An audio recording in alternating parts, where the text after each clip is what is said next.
영화 82년생 김지영은 많은 화제와 논란이 되었던 조남주 작가의 동명소설 82년생 김지영을 원작으로 하고 있는 영화입니다. 소설부터 많은 이야기가 오고 갔던 작품인 만큼 이것을 다른 플랫폼으로 옮긴다는 결정을 했을 때는 상당한 고민이 있었을 것이라고 생각합니다. 분명 영화를 만든다는 이야기가 있을 때부터 이 영화는 많은 논란과 이야기거리가 나올 것이라고 분명히 예상했을 것이고, 조금만 이야기가 다른 방향으로 간다면 분명 많은 비난과 질타가 있을 것이라는 것을 제작하는 입장에서도 충분히 알고 있었을 것입니다. 그럼에도 이러한 이야기를 영화로 만든 이유가 무엇일까요? 저는 그 답을 얻고 싶어서 이 영화에 대한 기대가 있었고, 그러한 관점에서 이야기해 보도록 하겠습니다. 말모이, 한거 유관순 이야기, 어린 의료인 등 이 영화들이 가지는 공통점은 롯데에서 배급하는 영화라는 것입니다. 그리고 이들 영화는 착한 모습을 보여주는 영화라는 것입니다. 물론 롯데에서 배급하는 모든 영화가 그런 것은 아니지만 어느 순간부터 착한 영화라는 수식어가 붙을 만한 영화를 주로 배급하고 있습니다. 다시 한번 말하지만 모든 영화가 그런 것은 아닙니다. 배급사인 롯데의 이야기를 하는 이유는 이 영화의 이야기가 마치 롯데의 이미지 광고를 떠올리게 만들었기 때문입니다. 극장에 자주 가는 분이시라면 아실 것이라 생각합니다. 롯데는 최근 그룹 이미지 광고로 남자 직원들의 육아휴직 사용률이 높다는 이야기로 자사를 홍보하고 있습니다. 그런 이미지에 선행된 이후 이 영화를 봤을 때 이 영화가 롯데가 노리고 만든 것인가? 라는 생각이 들기도 했습니다. 그런 만큼 이 영화는 착하다는 성격이 강하게 듭니다. 그리고 많은 논란이 일어날 수 있는 영화인 만큼 영화의 톤 자체도 상당히 건조하게 느껴집니다.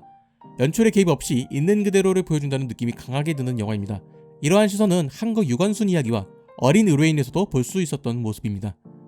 이 영화로 인해서 누군가가 피해를 볼 수 있다는 점을 제작하는 입장에서도 잘 알고 있고 최대한 조심스러운 모습을 보였다고 생각합니다. 그렇기 때문에 이 영화가 누군가에게 크게 불편하게 느껴지는 영화는 아닐 것이라고 생각합니다.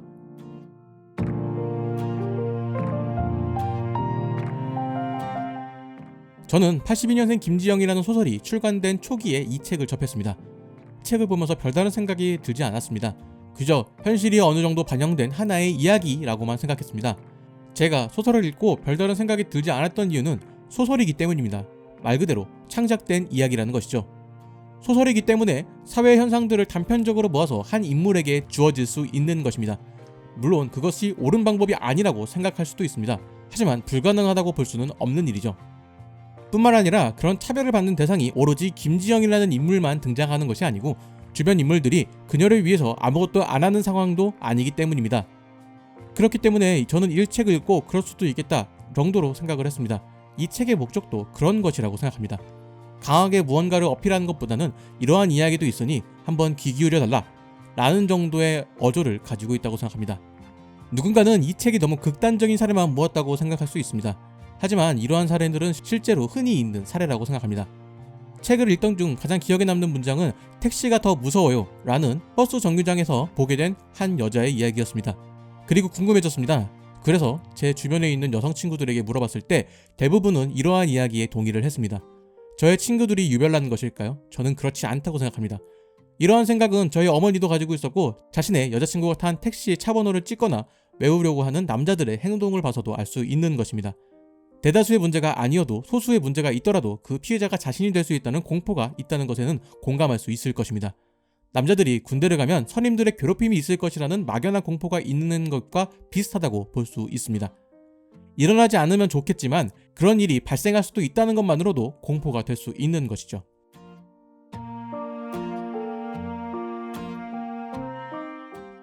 영화에 대한 이야기로 이어가 보겠습니다. 제가 생각하기에는 이 영화는 책에서 보여준 내용보다 더 보편적인 이야기를 담으려고 했다는 생각이 많이 들었습니다. 주인공은 여성이지만 결론적인 내용은 모든 사람들이 공감할 수 있는 이야기라고 생각합니다. 영화는 여성으로 살아가면서 겪는 차별에 대한 이야기가 들어가 있지만 어느 정도 이해가 가능한 수준이라고 생각합니다. 저는 이 영화가 가해자를 고발하는 영화가 아니라고 생각합니다.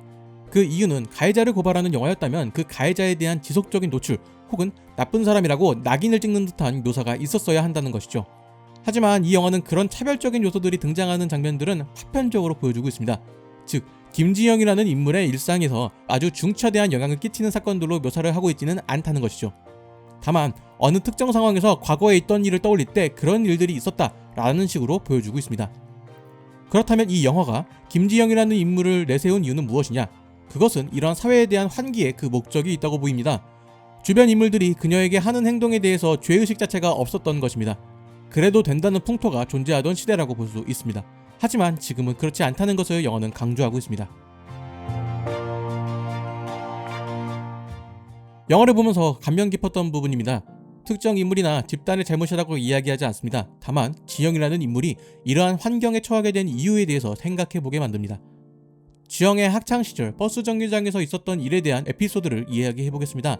이 부분은 소설에 비해 많이 순화되어 표현되어 있지만 아버지의 대사를 통해서 스스로 조심하라는 내용의 이야기를 말합니다. 이러한 점이 아버지가 그녀를 이해 못하는 것이라고 볼 수도 있지만 전혀 그렇지 않다고 생각합니다. 이 상황에서 아버지가 할 수 있는 말은 그것뿐이었을 것입니다. 아버지가 그녀의 모든 일정을 함께 할 수도 없고 당장 사회의 분위기를 바꿀 수 있는 입장이 아니기에 스스로 조심해야 한다는 이야기 외에는 할 수 있는 이야기가 없었던 것이죠. 가장 이상적인 것은 범죄에 대한 우려 없이 모든 사람들이 자유롭게 다닐 수 있는 세상일 것입니다.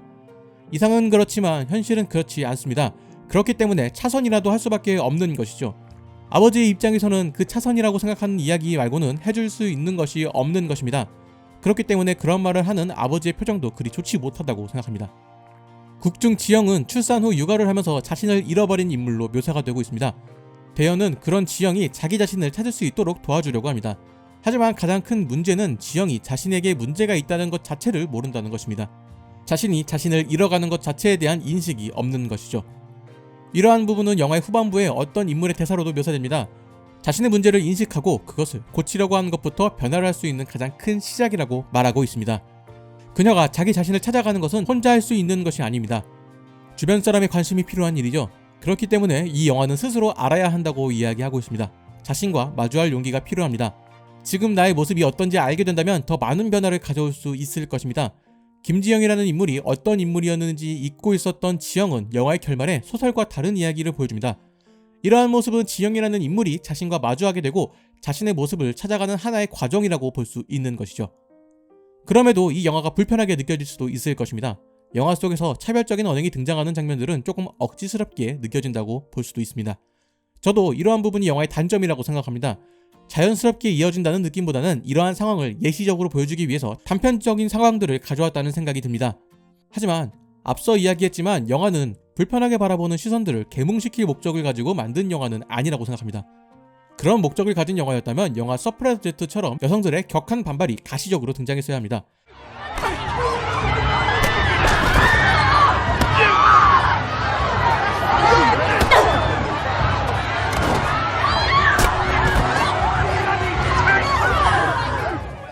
하지만 이 영화에 등장하는 여성들은 남성을 적대시 여기지 않습니다. 그리고 영화에서 차별적인 언행을 보이는 인물들이 남자만 등장하지는 않는다는 것이죠. 그녀의 고모나 시어머니가 그렇습니다. 과거 이성 친구에게 들은 이야기 중에서 인상적인 이야기가 하나 있습니다. 당시 그 친구는 짧은 바지를 입고 지하철에 앉아 있었다고 합니다. 그런데 누군가가 자신의 허벅지를 때렸다고 합니다. 놀란 눈으로 바라본 그 사람은 옆자리에 앉아있던 아주머니입니다. 아주머니는 이렇게 이야기했다고 합니다. 아가씨, 이렇게 짧게 입고 다니면 안 되지. 이렇듯 차별적인 이야기는 남성만의 문제가 아닙니다. 하나의 사회적인 시선이라고 볼 수 있는 것이죠. 그렇기 때문에 함께 바꿔가야 하는 것입니다. 남녀 문제에 갈등을 조장하고 서로를 혐오하는 것은 사람들에게 피로감을 주고 이러한 상황들은 남녀 문제를 기피하려는 행동을 만들기도 합니다. 마치 정치와 같은 존재가 되는 것이죠. 사람들끼리 정치 이야기를 하지 않으려는 이유는 상대방에게 자신의 주장을 관철시키려는 태도를 가진 사람들이 많기 때문입니다. 대화를 통해서 서로의 입장을 이야기하고 거리를 좁히는 것이 목적이 아닌 자신이 옳다는 것을 주장하기 위한 목적으로 대화가 이루어지기 때문입니다.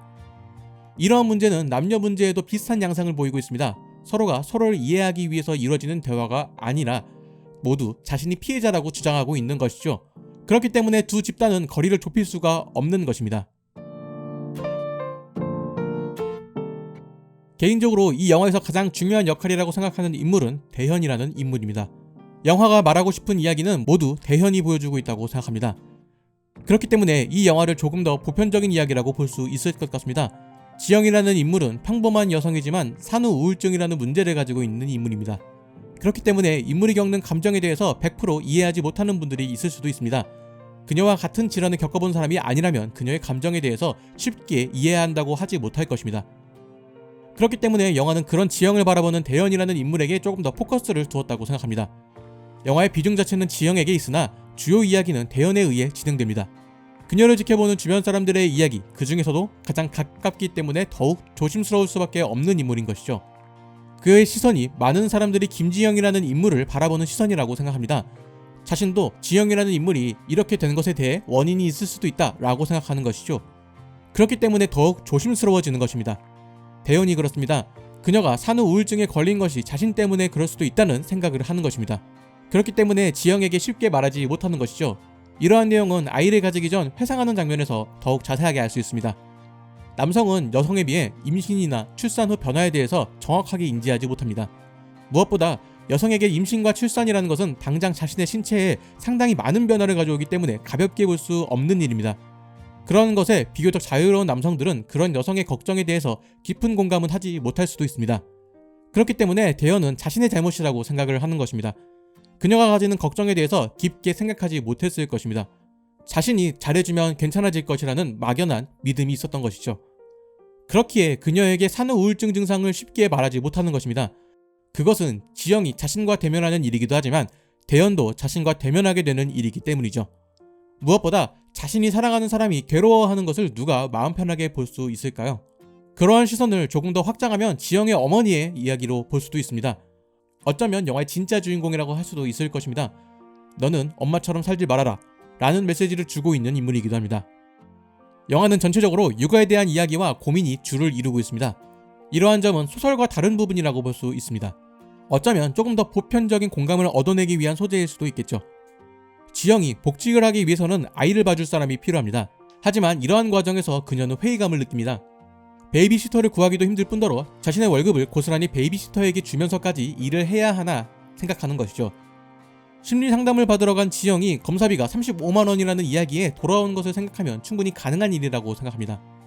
결국 그녀의 어머니가 육아를 돕기로 합니다. 이러한 대목에서 아이 한 명을 키우기 위해서는 누군가는 자신을 포기해야 한다는 것을 보여주고 있습니다. 그녀의 어머니가 그랬습니다. 삼촌의 공부를 위해서 어머니는 공부를 포기하고 돈을 벌었습니다. 그리고 당신의 자녀를 위해서 자신을 포기하고 육아를 했습니다. 그 행위가 다시 한번 발생하는 것이죠. 자신의 딸이 고생하는 모습이 보기 싫어서 어머니는 자신의 삶을 포기합니다. 하지만 그런 그녀를 말리는 인물이 등장합니다. 바로 그녀의 어머니, 지영의 할머니가 될 것입니다. 지영은 갑자기 할머니로 빙의해서 어머니에게 그러지 말라고 이야기합니다. 이러한 모습을 통해서 알 수 있습니다. 자신보다 자식은 더 나은 삶을 살기를 원하고 그 마음 덕분에 세상은 조금씩 변화하고 있습니다. 김지영이라는 사람을 이야기하지만 그녀 이전에 더 많은 차별을 받아온 누군가, 또 다른 김지영이 존재하고 있었다는 이야기로 보였습니다. 어머니의 손에 난 흉터는 그간 자식을 먹여 살리기 위해서 수많은 미싱질을 했다는 증표가 될 것입니다. 그만큼 열심히 살아온 것입니다. 영화는 김지영이라는 사람, 개인의 삶을 파헤치는 영화보다는 그녀와 그녀의 주변 사람에 대한 영화로 보는 것이 더 잘 어울린다고 생각합니다. 소설 속에서 많은 부분을 차지했던 지영과 과거 여성들의 차별적인 대우를 받았던 이야기들은 영화에서 파편적으로 등장합니다. 조금 더 현실적이고 사람들이 공감할 수 있는 상황으로 각색했다는 생각이 듭니다.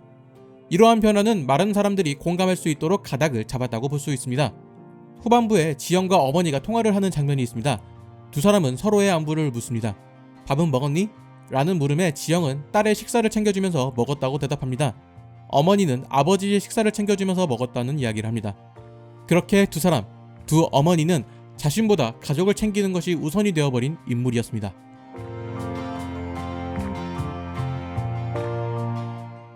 이 영화를 본 많은 분들이 이런 생각을 할 것입니다. 이 영화는 엄마와 함께 보고 싶다. 이러한 생각은 제가 이 책을 처음 읽었을 때도 들었습니다.